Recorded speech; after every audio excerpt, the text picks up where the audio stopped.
et intérêts, le récit graphique publié dans le numéro 5 de la revue dessinée. C'est une bombe à retardement. Depuis le début de la crise en 2008, les emprunts toxiques font des ravages dans les collectivités locales. Hôpitaux, HLM, départements et plus de 1500 communes sont condamnées à payer des taux d'intérêt supérieurs à 20%. Fin de citation. Pour comprendre cette mécanique, nous sommes avec Catherine Le Gall qui a signé cette enquête illustrée par Benjamin Adam. Nous sommes aussi avec Hélène Ferron-Polony qui est avocate de plusieurs communes victimes des emprunts toxiques. Pour les interroger, je suis avec Amélie Mouget.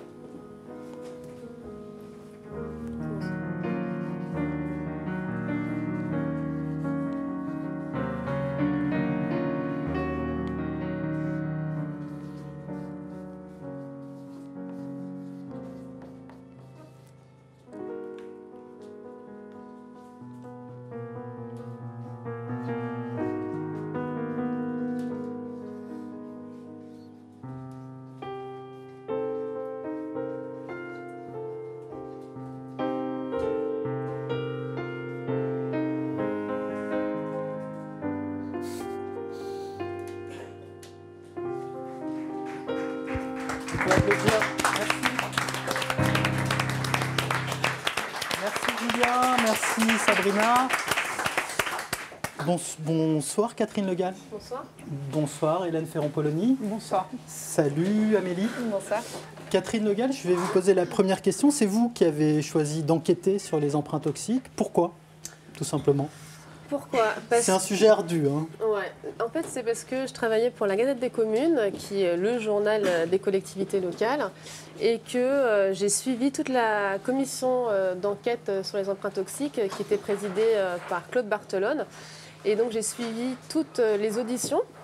Et plus j'y allais, plus j'étais fascinée, plus j'ai aimé l'histoire. Et d'ailleurs, je dois dire que je devais être la seule journaliste à aller à toutes les auditions, à tel point que Claude Barthelone m'avait fini par me repérer à ce moment-là. Et voilà. Et en fait, ce que je trouve fascinant et ce que je trouve intéressant, c'est que c'est vraiment, je trouve, le symbole de la confrontation entre le public et le privé. C'est-à-dire le privé qui vient grignoter l'argent du public, et ça m'énerve.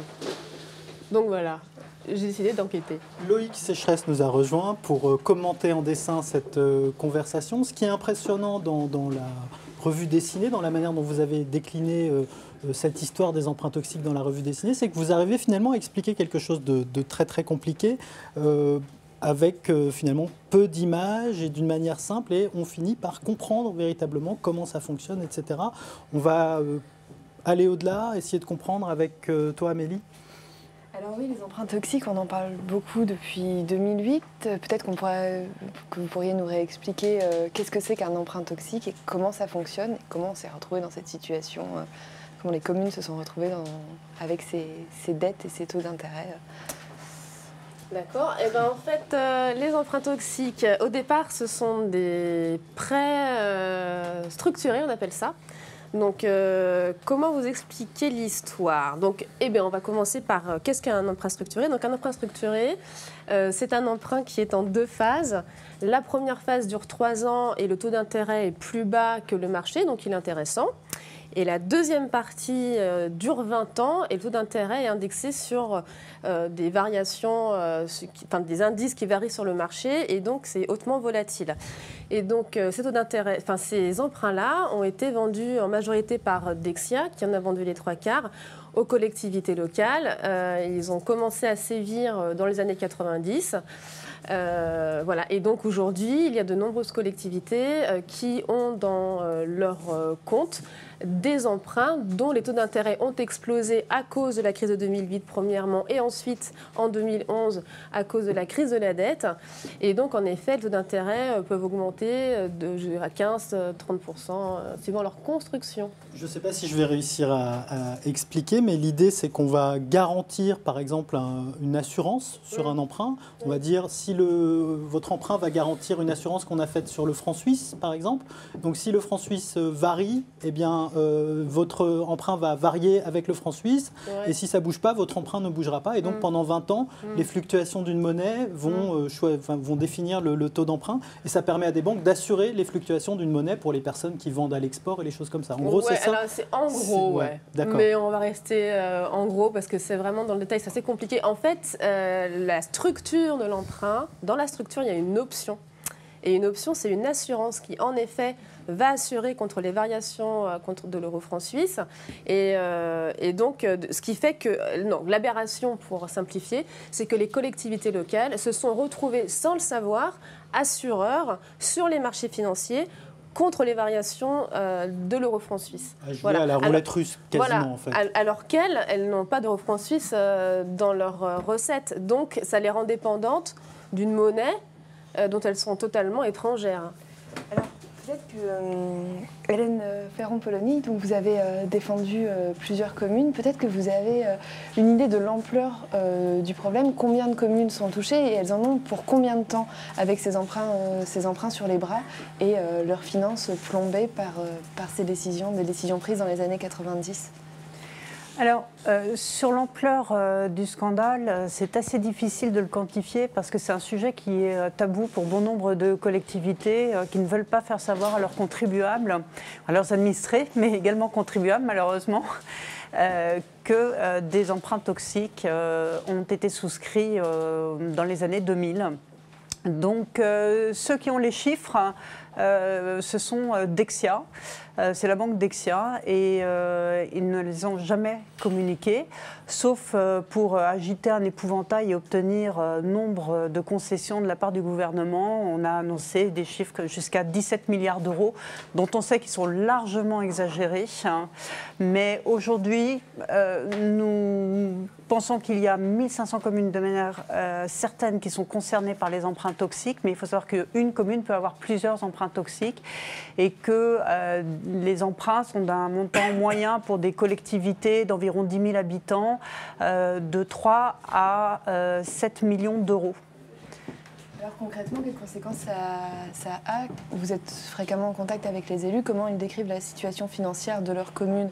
Ça veut dire des investissements en moins? Ça veut dire des impôts en plus? Absolument, parce qu'un prêt structuré qui est devenu toxique en raison de l'envolée du franc suisse par rapport à l'euro, si la commune veut s'en sortir, elle doit le rembourser de manière anticipée. Et pour le rembourser de manière anticipée, si elle a emprunté par exemple 4 millions d'euros, elle va devoir payer 7 millions d'euros supplémentaires au titre de l'indemnité de remboursement anticipé. Quand elle paye ces 7 millions qui viennent en plus des 4 millions de capital emprunté à rembourser, elle ne fait que payer l'assurance qu'elle a accordée à une contrepartie financière quelque part sur un marché à l'international, on ne sait pas qui, JP Morgan, Morgan Stanley, etc. On ne sait pas à qui ça a été vendu, puisque c'est Dexia qui s'est occupé de cette cuisine-là. Eh bien, c'est ça qui pèse sur les finances de la collectivité. Donc aujourd'hui, les collectivités ne peuvent pas rembourser les prêts. Elles doivent faire face à des taux d'intérêt qui sont devenus très élevés. En moyenne, elles se sont engagées à des taux d'intérêt sur les 2 premières années, comme Catherine l'expliquait, 2 premières années fixes qui étaient à 3 ou 4% maximum. Elles doivent faire face à des taux d'intérêt qui sont maintenant à 16%. Donc, au lieu de rembourser sur un prêt d'environ 3 millions 7, 4 millions d'euros, au lieu de rembourser 120 000 euros, c'est 550 000 euros qu'elles doivent rembourser chaque année. Donc, inutile de dire que toute la trésorerie, toutes les capacités de la commune sont captées par le remboursement des intérêts d'emprunt. Alors, c'est ça qui est intéressant dans ce que vous dites, c'est que finalement, ce sont des petites communes qui se sont retrouvés avec des produits créés par JP Morgan ou vraiment de la haute finance internationale. Comment les élus de communes de 2000, 3000 habitants ont réussi, ont signé sans se méfier ce genre d'emprunts qui sont dignes de bourse mondiale? C'était extrêmement attractif ou même pas? Non, mais ce n'était pas du tout prévu comme ça au départ. Ça a été révélé par la commission d'enquête parlementaire dont a parlé Catherine tout à l'heure, le scandale étant tellement énorme qu'évidemment une commission a été désignée sur cette question-là pour entendre toutes les parties prenantes et essayer de comprendre ce qui s'est passé. Eh bien, cette commission a eu le mérite de révéler qu'au sein de Dexia, quand on a créé ces emprunts structurés, au sein de Dexia, il y avait un comité de nouveaux produits et que ce comité de nouveaux produits avait dit nous vous faisons interdiction à tout le service marketing et commercial, nous faisons interdiction de vendre ce produit aux communes de moins de 10 000 habitants.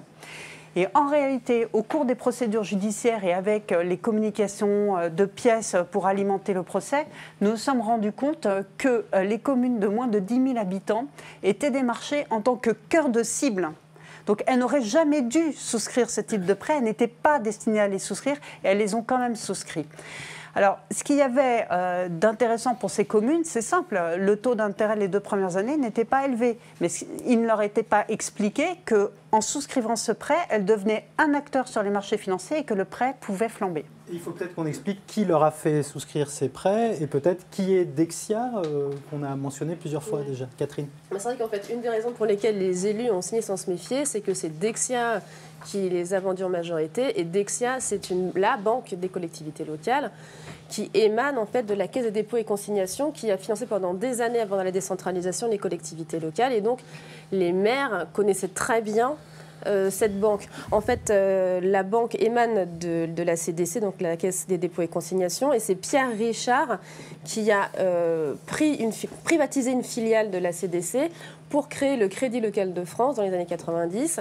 Et c'est dans les années 90 qu'à un moment donné, en fait, ils ont été en difficulté sur leur marché et donc ils avaient besoin de produits innovants pour coiffer la concurrence. Et à ce moment-là, miraculeusement, une banque d'investissement américaine qui est donc JP Morgan et qui crée des produits structurés qui normalement les vendait à des investisseurs avertis privés. Donc la grande fierté parce que j'ai écrit un livre sur le sujet avec un autre journaliste, Nicolas Cory, qui travaillait à Libération. Et donc la grande fierté qu'on a, c'est qu'on a découvert, on a démasqué l'inventeur des emprunts structurés. Et donc lui, il nous a dit, ben voilà, quand j'ai eu les emprunts structurés, que j'ai voulu les vendre aux collectivités locales, ça n'a pas été compliqué d'identifier à qui je devais les vendre, c'était Dexia. Puisque Dexia, connaissait très bien le marché, c'était son marché. Et donc, au moment où Dexia cherche un produit pour se démarquer de la concurrence, JP Morgan arrive avec un paquet cadeau. Il l'ouvre, c'est les produits structurés qui ont 2 grands avantages. Le premier, c'est qu'ils sont complètement innovants, personne ne les a et que donc du coup, ils vont faire un carton, c'est sûr. Et la deuxième, c'est que c'est très lucratif. C'est-à-dire que c'est un mécanisme très complexe en termes de fabrication d'emprunts et que donc ils se font une marge du tonnerre et donc ils peuvent remonter leur santé financière comme ça. Et donc quand les commerciaux arrivent dans les collectivités locales pour vendre ces emprunts, et c'est ce que Benjamin a bien décrit dans la BD, les élus ne se méfient pas parce qu'ils font confiance aux commerciaux qu'ils connaissent depuis des années. Et là-dessus, on rajoutera, et Madame Ferron-Polony pourra l'attester, les documents que les commerciaux présentaient pour vendre ces emprunts. Alors, il faut savoir que les commerciaux étaient briefés à l'intérieur de Dexia, parce qu'on en a rencontré pas mal, des commerciaux qui nous ont raconté qu'ils avaient tous les arguments nécessaires pour vendre leurs produits. Et les documents, évidemment, ne faisaient absolument pas part des risques et de la construction même du produit. Et donc, l'élu, qu'est-ce qu'il voyait ? Il voyait qu'il payait moins. Et puis, il signait, malheureusement. Et donc, on en parlait avec Mme Ferron-Polony. C'est vrai que les documents, ils sont presque à mourir de rire. Oui, à mourir surtout. À mourir, quand c'est on ça, voit ce qui se passe. Oui. En 2008, la situation bascule complètement. Ce qui était une bonne affaire se transforme en cauchemar. Comment réagissent les élus ? Quelles sont leurs armes aujourd'hui pour se dépêtrer de cette situation ? Les élus ont rapidement saisi la justice. Une, puis 2, puis 3 collectivités ont saisi les tribunaux de ces prêts. Alors, ils demandent tout simplement la nullité des prêts parce qu'effectivement, au moment de la commercialisation, on leur a caché des éléments essentiels ou on leur a fait valoir des arguments qui étaient complètement erronés. Des propos financiers qui étaient tout à fait inexacts. Ce qui est totalement interdit. Ce qui est totalement interdit. C'est-à-dire que Dexia a mis en place des manœuvres sans lesquelles les maires n'auraient pas signé les prêts, tout simplement. Donc ça provoque la nullité du contrat de prêt. Et il y a un autre argument qui a été utilisé, qui est de dire que ces prêts ne comporte pas la stipulation, c'est-à-dire qu'il n'est pas écrit dans ces prêts le taux effectif global, c'est-à-dire le coût réel du prêt si on le souscrit, le montant réel du taux d'intérêt qu'il va falloir régler chaque année. Et effectivement, dans les premiers contrats matérialisant ce prêt, ce taux effectif global ne figure pas. Et c'est un argument très efficace parce que depuis des années, les tribunaux jugent, même pour des prêts immobiliers de particuliers, des prêts à la consommation, si le taux effectif global ne figure pas dans les prêts, alors on va appliquer le taux légal. Or, le taux légal, il est de 0,04%. Donc des communes ont invoqué cet argument. Et le Conseil général de Seine-Saint-Denis, le premier, a obtenu un jugement disant qu'effectivement, à la place de payer 18% l'an, eh bien, il va payer 0,04% l'an. Grâce finalement à un argument de forme, mais en soi, il n'y a pas de raison de ne pas l'utiliser. Hein. C'était bien l'objectif poursuivi qui importait. Et cette décision de justice qui date du mois de février 2013 a créé un séisme. Et on est rentré dans un véritable thriller politique, judiciaire, économique avec les emprunts toxiques. Alors c'est en fait l'utilisation d'une faille juridique qui permet d'annuler ces emprunts. Pour autant, cette faille juridique, aujourd'hui, si vous vouliez l'utiliser, vous ne pourriez plus. On ne peut plus l'utiliser. Pourquoi ? Parce que les banques ont obtenu un super cadeau de l'État. C'est qu'elles ont obtenu qu'il y ait une loi de validation des prêts, parce que tous les prêts, finalement, ne comportaient pas cette mention essentielle du taux effectif global. Il y a une loi du 29 juillet 2014 qui valide les prêts, y compris pour les procès qui sont en cours, disant que pour ce seul manquement, les prêts seront malgré tout considérés comme étant valables. Donc, quick, en plein procès, on se voit retirer un élément essentiel de la défense des collectivités. Parce qu'en fait, il faudrait juste préciser quelque chose, c'est que depuis, il y a eu un retournement de situation qui explique d'ailleurs que cette loi ait pu être votée. C'est que c'est l'État qui a repris les emprunts toxiques. Et que donc maintenant, si un procès est gagné, c'est l'État qui est perdant. Donc c'est la raison pour laquelle il n'a pas été trop difficile pour les banques d'obtenir cette loi. Et donc l'État, finalement, s'est protégé contre les collectivités locales qui auraient pu gagner. Ça veut donc dire que l'État a choisi ça ressemble presque les à un banques. comportement de mafia, en fait, quand vous l'expliquez, le racontez. Alors en fait, ça n'a pas été présenté comme ça, je vous étonne. Non, ça a été présenté pour sauver l'intérêt général. Ça vous dit quelque chose, l'intérêt général ? Eh ben voilà, ça a été sauvé comme ça. C'était l'argument de Sapin qui disait que, oui, en effet, c'est très étonnant. Et ce qui est en même plus drôle, je vais vous dire, parce que du coup, avec le dessinateur Benjamin Adam, on a assisté au débat de l'Assemblée nationale lors du vote de cette loi. Et les députés de gauche étaient bien embêtés, mais ils ont soutenu la loi. Et qui est-ce qui disait oui, c'est lamentable, on fait le lit des banques? C'était le Front National et la droite. Et là, avec Benjamin, on s'est dit, bah, il y a un problème quand même. Donc, si je comprends bien, l'État va mettre de l'argent dans ce fonds et ce fonds va servir à payer les banques qui ont pris des risques. Finalement, l'État va donner de l'argent à des banques comme une subvention à la prise de risque. Et obliger les collectivités locales à payer des taux d'intérêt exorbitants pour payer les prises de risque. Pour se protéger.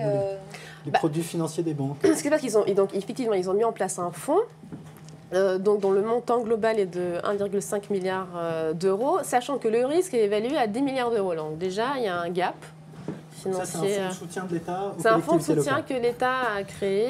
Pour faire semblant de se donner bonne conscience. Voilà, pour faire semblant d'aider les collectivités locales. La pilule. Ouais, donc je passerai la parole après à Mme Ferron-Polony, mais c'est juste assez drôle parce qu'elle est directement concernée. Mais il y a quand même 3 conditions pour pouvoir avoir accès au fonds. C'est de retirer sa plainte de Dexia. Enfin, il y a 3 conséquences, pardon. De retirer sa plainte vis-à-vis de Dexia, donc vis-à-vis de la SFIL.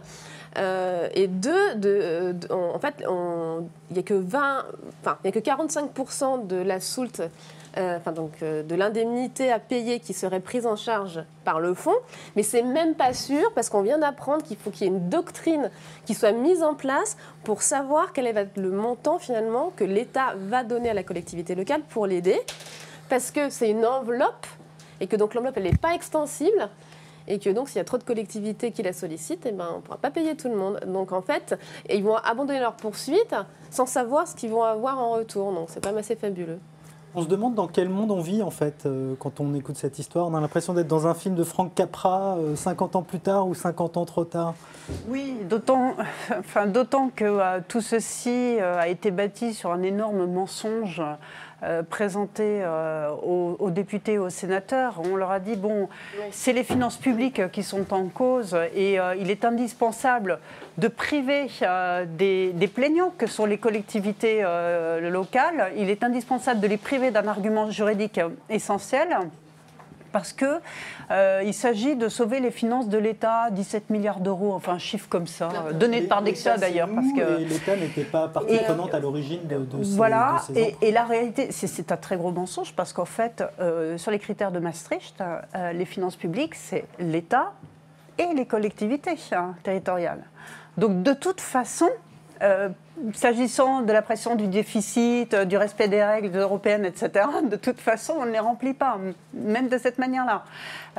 En revanche, c'est un véritable lâchage au détriment du contribuable local qui n'a aucune raison de payer seul les conséquences d'un manque de contrôle de la direction de Dexia à l'origine par l'État.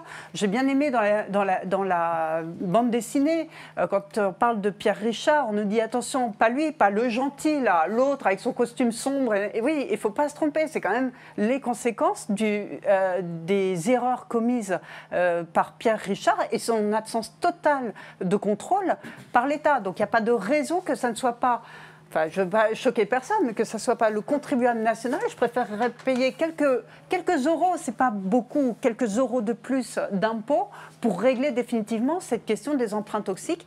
Aujourd'hui, quand vous choisissez votre lieu d'habitation, vous avez intérêt à vérifier d'abord si votre commune, la commune de vos rêves, est ou non concernée par des emprunts toxiques. Si vous ne payez que la taxe d'habitation parce que vous êtes locataire, bon, vous êtes à peu près tranquille. Si ça grimpe à cause du remboursement de la dette toxique, vous vous en allez. Mais si vous êtes propriétaire, c'est pas si facile. Surtout que l'euro est en train de baisser, donc il faut vraiment faire attention. Alors, vous parlez de Pierre Richard. Dans votre livre, Catherine Le Gall, on apprend que Pierre Richard a pris sa retraite, qu'il coule aujourd'hui des jours paisibles avec une retraite chapeau de 600 000 euros. Ça pose quand même la question des responsabilités, ce que vous disiez. En gros, est-ce que là, on n'est pas face à la question de l'irresponsabilité de la finance et du transfert de responsabilité sur les pouvoirs publics? Est-ce que c'est comme ça que vous le percevez? Alors moi, personnellement, oui, complètement. Je trouve qu'en fait, quand Mme Ferron-Polony parle d'erreur de Pierre Richard, je trouve qu'elle est plutôt gentille. Ça se trouve, c'est même pas du tout une erreur, c'était même plutôt... Parce qu'il faut savoir qu'ils se sont fait énormément d'argent, Dexia, sur le dos des collectivités locales, et que donc c'était quand même piloté tout ça. Et d'ailleurs, le créateur des emprunts structurés est affolé de ce qu'ont fait les banques de son projet d'origine. Parce que, en fait, Dexia n'a fait que le rendre de plus en plus risqué pour se faire de plus en plus de sous. Donc, bon, pour clore la parenthèse sur Dexia, mais en effet, du coup, là, déjà, l'État a repris la filiale de Dexia qui contenait les emprunts structurés. Donc, en effet, c'est les pouvoirs publics qui, aujourd'hui, assument les erreurs, les errements, en tous les cas, la mauvaise volonté, enfin en tout cas, les errements de la finance. Et effectivement, donc, il est parti avec 600 000 euros de retraite chapeau, qui a été diminué par 2 quand même, parce qu'il y a eu une négociation avec Dexia. Et je me suis dit, tiens, ça fait combien par mois ça? Ça fait quand même juste 25 000 euros par mois que Pierre Richard reçoit après ses bons et loyaux services à Dexia. Et donc même la Cour des comptes... qui a sorti un rapport sur Dexia en juillet, dit clairement que voilà, elle ne comprend pas qu'on ne recherche pas les responsables. Alors, je veux dire, si la Cour des comptes ne comprend pas, c'est qu'il y a vraiment un problème. Est-ce que ça pourrait arriver de nouveau aujourd'hui? Est-ce qu'on a mis des garde-fous? Est-ce qu'à l'époque, il y avait déjà des garde-fous? Et voilà, est-ce que des collectivités peuvent se réendetter de la même manière aujourd'hui? En fait, là, les emprunts toxiques, c'est fini. Hein, je veux dire. Enfin, c'est fini. Parce qu'il y a quand même, ça dure sur 35 ans, hein, donc c'est pas fini. Mais en l'occurrence, on ne peut plus en souscrire. Donc, ça ne peut pas se reproduire sur les emprunts toxiques. Par contre, là, le nouveau produit financier du même type, c'est les PPP, les partenariats publics-privés. Ça, on vous expliquera une prochaine fois. Hein, parce que... Un mot quand même. Ah ben non, mais vous ne connaissez pas les PPP? Non. Bah alors. Non, les partenariats publics-privés, en fait, c'est un peu la même construction que les emprunts toxiques, à savoir qu'on va présenter aux élus un schéma financier en leur disant « engagez-vous dans des gros travaux, ne vous inquiétez pas, nous on s'occupe de tout ». Et à la finale, c'est hyper complexe et surtout ça coûte très très cher. Et là encore, c'est le monde de la construction. La construction aujourd'hui est en berne, ils ont besoin de se refaire une santé financière. Ils vont se la refaire où? Eh bien, dans le public et auprès des collectivités locales. Ça s'appelle des BOT aussi, c'est ça? Non les bails emphytéotiques? Non, les BOT. Bon, peu importe. Ouais. Peu importe. Vous vouliez peut-être réagir? Moi, ce que je voudrais souligner, c'est qu'effectivement, M. Bigot, le président de la Cour des comptes, a appelé à une réforme permettant de rechercher la responsabilité pénale des dirigeants de ces banques, à l'instar de ce qui a été fait en Allemagne. Et effectivement, ça paraît aujourd'hui indispensable que ces dirigeants, c'est vrai que Pierre Richard a commis une faute très grave, qu'ils puissent être poursuivis au pénal pour ça, qu'ils ne considèrent pas que cette banque à la création de laquelle ils ne se trouvent pas est quelque chose dont ils peuvent parfaitement se laver les mains une fois qu'ils ont quitté leur mandat. Ils doivent pouvoir répondre de leurs fautes. Et du côté de l'État, est-ce qu'il n'y a pas eu un certain laxisme ou du côté des élus, une certaine naïveté? Est-ce que les responsabilités sont entièrement du côté des banques? Alors pour les collectivités que moi je défends, qui sont des petites collectivités, je vous assure, quand on lit les documents commerciaux, on ne peut pas se douter, on ne peut pas douter de leur bonne foi quand elles ont souscrit ces contrats. À aucun moment on ne leur explique qu'il y a un produit financier inclus dans le contrat extrêmement dangereux. C'est la rencontre en fait de deux mondes qui ne pouvaient pas vraiment se comprendre, celui de la finance et celui des collectivités locales, d'élus qui faisaient marcher des communes. Oui, exactement. L'image du requin tout à l'heure vient de baigner. L'eau est bonne. C'est exactement ça. On ne va pas tarder à passer au second plan large. Pendant que les musiciens et les dessinateurs s'installent, est-ce que vous pouvez nous dire où est-ce que ça va nous mener peut-être tout ça? Qu'est-ce que c'est les échéances à venir? Qu'est-ce qu'on peut espérer? Est-ce que les petites communes qui se battent contre ces emprunts ont des chances? Ou est-ce que l'État et les parlementaires vont continuer à jouer contre eux Alors voilà, les communes aujourd'hui, elles ont le choix soit d'abandonner leur procédure judiciaire contre la prise en charge de 20% de leur indemnité de remboursement anticipé, c'est-à-dire 20% de par exemple 7 millions d'euros, comme je disais tout à l'heure, qui est le prêt d'une petite commune avec un prêt qui n'est pas faramineux pour une commune. Soit elles continuent leur procédure judiciaire. Donc, inutile de vous dire que après 2 ans de procédure, en ayant tout mis en place, en ayant payé l'avocat, percevoir que 20% d'aide, c'est pas sexy du tout pour elles. Donc, elles vont continuer les procédures. Il y a une inquiétude sur l'avenir, puisque les taux d'intérêt restent volatiles, non? Même si on les réaménage dans ce cas-là. Oui, en plus, elles peuvent avoir sur le temps intérêt à garder leurs prêts. Parce que la parité euro-franc suisse ou celle même d'autres devises peuvent s'inverser à leur profit. Alors qu'aujourd'hui, si elles remboursent, comme le demande l'État, c'est ce que veut l'État, si elles remboursent 100% de leurs prêts, elles seront en train de payer rubis sur l'ongle à des contreparties financières qu'elles ne connaissent pas, une indemnité pour un risque qui ne va peut-être pas se maintenir sur toute la durée du prêt, puisqu'on est sur des prêts à 35 voire 40 années de durée encore. Donc, ce que l'État leur propose de faire aujourd'hui, je veux dire, aux frais du contribuable, hein, parce que c'est nous qui alimentons le fonds de soutien. Enfin, c'est pour moitié l'État, pour moitié les banques via une taxe spécifique.